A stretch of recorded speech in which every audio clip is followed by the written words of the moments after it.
दोस्तों, नई parliament building को लेकर काफी खबरें चल रही है और आपको पता भी होगा 28 मई के दिन भारत के प्रधानमंत्री इसका उद्घाटन करने वाले हैं। लेकिन बात यहाँ खड़ी होती है कि आखिरकार इस नई बिल्डिंग की जरूरत पार्लियामेंट को क्यों पड़ी, क्या खास है इस बिल्डिंग के अंदर और क्यों ये बिल्डिंग इतनी कंट्रोवर्सी के अंदर गिरी हुई है। इन सब के बारे में जानने की कोशिश करेंगे, तो वीडियो में अंत तक बने रहिएगा। लेकिन अगर उससे पहले आपने चैनल को सब्सक्राइब नहीं किया है तो चैनल को सब्सक्राइब कर लीजिएगा, ताकि आने वाली हर एक वीडियो की इंफॉर्मेशन आपको समय से पहले पहुंचे। दोस्तों, अगर हम पुरानी पार्लियामेंट की बिल्डिंग को देखें तो वह सर्कुलर शेप में थी, वहीं नई वाली जो बिल्डिंग है वह ट्रायंगल शेप में है। नई वाली बिल्डिंग के अंदर स्पेस का जो है वह सही तरीके से इस्तेमाल किया गया है और सभी ऑफिस के लिए अपना अलग अलग स्थान भी दिया गया है। अगर आप पूछे तो इस नई वाली बिल्डिंग को बनाने की जरूरत क्यों पड़ी, तो उसका सबसे बड़ा कारण स्पेस ही था। दरअसल 1921 में जब पुरानी बिल्डिंग बनने शुरू हुई थी तो उस समय उन्हें इतनी स्पेस की जरूरत नहीं थी, ना ही मॉडल टैग की जरूरत थी। आज उस बिल्डिंग के अंदर टेलीफोन से लेकर वाईफाई, मॉनिटर और माइक्रोफोन सब कुछ लग चुका था, जिसके कारण पुरानी बिल्डिंग का जो इंफ्रास्ट्रक्चर था वह काफ़ी दयनीय हालत में हो चुका था। और एक कारण यह भी है कि अब पार्लियामेंट को चलाने के लिए स्टाफ की जरूरत होने लगी है, जिसके लिए पुरानी बिल्डिंग के अंदर काफ़ी कम स्पेस था, जिसकी वजह से वहाँ काम कर रहे स्टेनोग्राफर से लेकर IT डिपार्टमेंट के लोगों को काफ़ी परेशानियों का सामना करना पड़ता था। अब आते हैं हम नई पार्लियामेंट की तरफ, लेकिन उससे पहले हमको यह भी याद रखना होगा कि पुरानी बिल्डिंग का जो भी इस्तेमाल है अभी बाकी कामों के लिए किया जाएगा, यानी अब यह दोनों बिल्डिंग एक साथ मिलकर काम करेगी। वहीं अगर हम नई बिल्डिंग की बात करें तो इस नई बिल्डिंग के अंदर लोकसभा का जो चैम्बर है वह बहुत बड़ा है। इस हॉल में करीब 888 लोग बैठाए जा सकते हैं।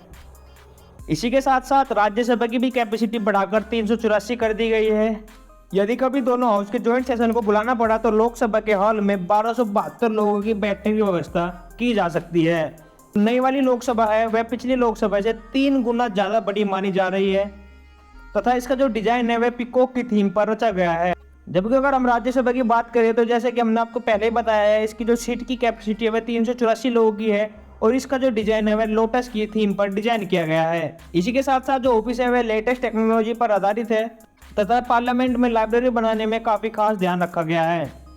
तथा नई पार्लियामेंट जो है वह दिव्यांग फ्रेंडली भी है, यानी कोई भी इंसान इसकी सर्विसेज को आसानी से एक्सेस कर सकता है। सेंट्रल विजिटा की ऑफिशियल वेबसाइट के अनुसार इस पूरे प्रोजेक्ट में 23,04,095 घंटे का एम्प्लॉयमेंट जनरेट हुआ है। दोस्तों, अब हम बात करते हैं बिल्डिंग को लेकर हो रही कंट्रोवर्सी के बारे में, जो कि थमने का बिल्कुल भी नाम नहीं ले रही है। दोस्तों, पहली कंट्रोवर्सी तो इस बिल्डिंग के उद्घाटन की डेट को लेकर ही हुई थी, क्योंकि उस दिन BD सावरकर की जन्मतिथि भी है। तो ऐसे में विपक्ष का कहना है कि ऐसे व्यक्ति को पार्लियामेंट के साथ जोड़ना जिसने जेल में रहते हुए भी अंग्रेजों से कई बार माफ़ी मांगी थी, तो ऐसा करने से फ्रीडम फाइटरों का अपमान होगा। लेकिन बात यहाँ भी खत्म नहीं होती, क्योंकि 18 मई को यह स्टेटमेंट जारी किया गया था कि न्यू पार्लियामेंट बिल्डिंग का जो उद्घाटन है वह प्रधानमंत्री के द्वारा किया जाएगा। इस पर भी विपक्ष पार्टी का कहना है कि प्रधानमंत्री की जगह भारत के राष्ट्रपति को न्यू पार्लियामेंट का उद्घाटन करना चाहिए। अगर देखा जाए तो इस तर्क में थोड़ा दम भी दिखाई देता है दोस्तों, क्योंकि पार्लियामेंट जो है वह लोकसभा, राज्यसभा और भारत के राष्ट्रपति मिलकर ही बनाते हैं।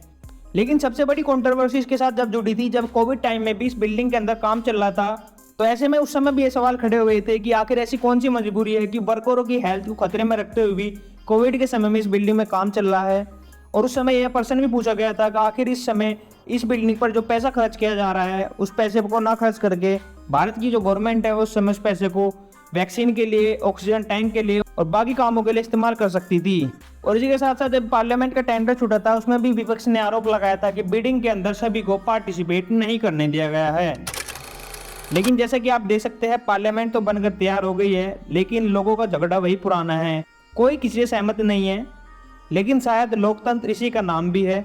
एक नागरिक के तौर पर अगर आप नए पार्लियामेंट का सेलिब्रेशन करना चाहते हैं तो आप कर सकते हैं, और नहीं भी करना चाहते तो इससे कोई फायदा नहीं होगा, क्योंकि बिल्डिंग तैयार हो चुकी है। बाकी इस मुद्दे पर आपकी क्या राय है? क्या भारत के अंदर नई पार्लियामेंट बनने से भारत की राजनीति में कोई बदलाव आपको देखने को मिलेगा? इस मुद्दे पर आपकी जो भी राय हो नीचे वीडियो में कमेंट करके जरूर बताना। अगर वीडियो अच्छी लगे तो वीडियो को लाइक करना, चैनल को सब्सक्राइब करना मत भूलना।